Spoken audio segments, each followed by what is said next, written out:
Welcome to Chapter 1 of our Spintronics Introduction series.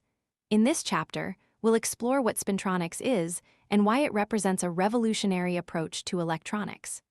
Spintronics, short for spin electronics, uses not just the electric charge of electrons, but also their quantum mechanical spin.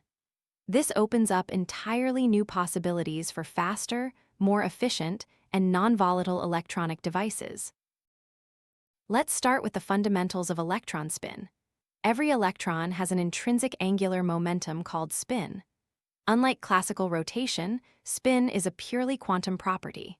The spin quantum number is 1/2, meaning electrons can only exist in two spin states, spin up or spin down.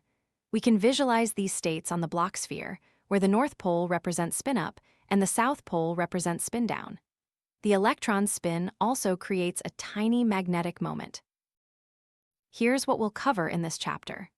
First, we'll look at electron spin basics. Then we'll explore the historic discovery of giant magnetoresistance in 1988. We'll compare spintronics with conventional electronics, learn about spin polarization, and finally survey the applications of spintronics technology.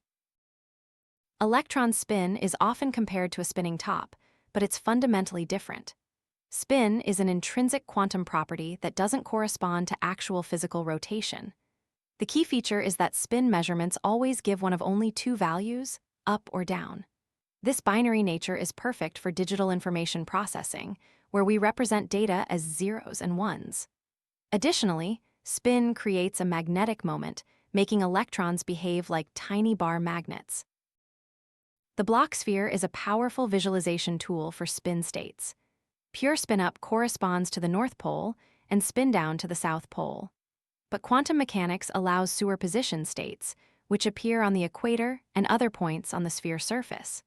For example, an equal superposition of up and down points along the positive x-axis. We can visualize and simulate these states using Python with Matplotlib's 3D plotting capabilities. Spintronics was born in 1988 when Albert Fert in France and Peter Grunberg in Germany independently discovered giant magnetoresistance.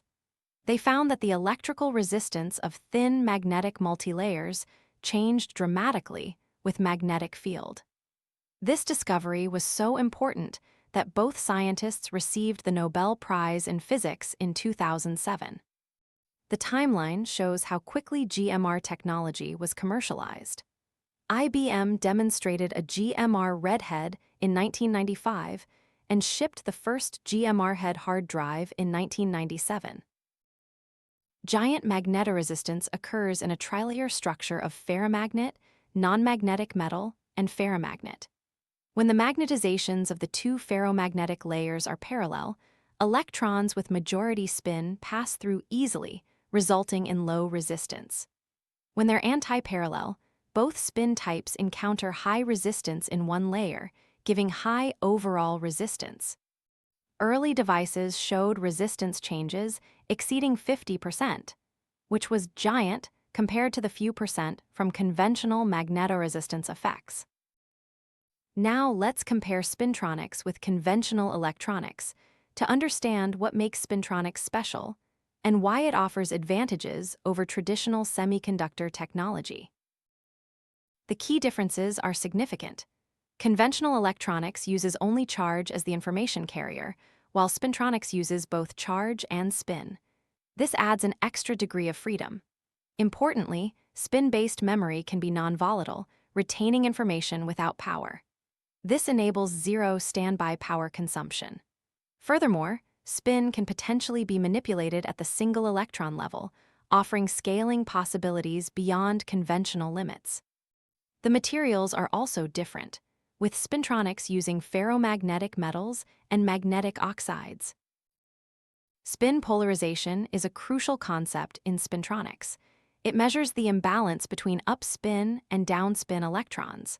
The formula is P equals N up minus N down divided by their sum. In ferromagnetic materials, the density of states at the Fermi level differs for the two spin directions, creating a spin-polarized current. Higher polarization means better performance in spintronic devices. An ideal half metal would have 100% polarization, with only one spin type available for conduction. Different ferromagnetic materials have different spin polarizations. Iron has about 44% polarization, cobalt about 42%, and nickel about 33%. Cobalt-iron alloys can reach around 55%. The ultimate goal is half metals, materials with 100% polarization. Some oxide materials like LSMO approach this ideal, though typically only at low temperatures. Higher polarization directly translates to larger magnetoresistance ratios in devices. Let's now look at the exciting applications of Spintronics technology. From memory devices to sensors, and from logic circuits to quantum computing, Spintronics is enabling new capabilities across many fields. Spintronics applications span four main areas. First, memory devices including hard disk drive read heads, which have used GMR and TMR since 1997, and MRAM, a non-volatile memory technology. Second, magnetic sensors used in automotive applications, smartphones, and industrial equipment. Third, spin-based logic devices that could enable new computing architectures. And fourth, spin qubits for quantum computing, using individual electron spins as quantum bits. Conventional electronics faces fundamental challenges. As transistors shrink below a few nanometers, quantum effects like tunneling become problematic. Leakage currents increase standby power consumption, and dense integration creates heat dissipation issues. Spintronics offers solutions. Non-volatile storage eliminates standby power, spin switching is inherently fast at nanosecond to picosecond timescales, and spin offers new physics-based approaches to information processing beyond charge-based electronics. Spin relaxation time determines how long spin information persists. Metals like copper and silver have short relaxation times, around 10 picoseconds, but semiconductors are much better. Gallium arsenide maintains spin for about 100 nanoseconds, and silicon can reach microseconds. Carbon materials like graphene and carbon nanotubes are also promising. Longer relaxation times enable spin transport over greater distances, which is essential for practical devices. The spin diffusion length tells us how far spin information can travel. It equals the square root of the diffusion coefficient times the relaxation time. Typical room temperature values are about 350 nanometers for copper, roughly 650 nanometers for aluminum, and only about 5 nanometers for permalloy. This length sets a fundamental constraint on device design.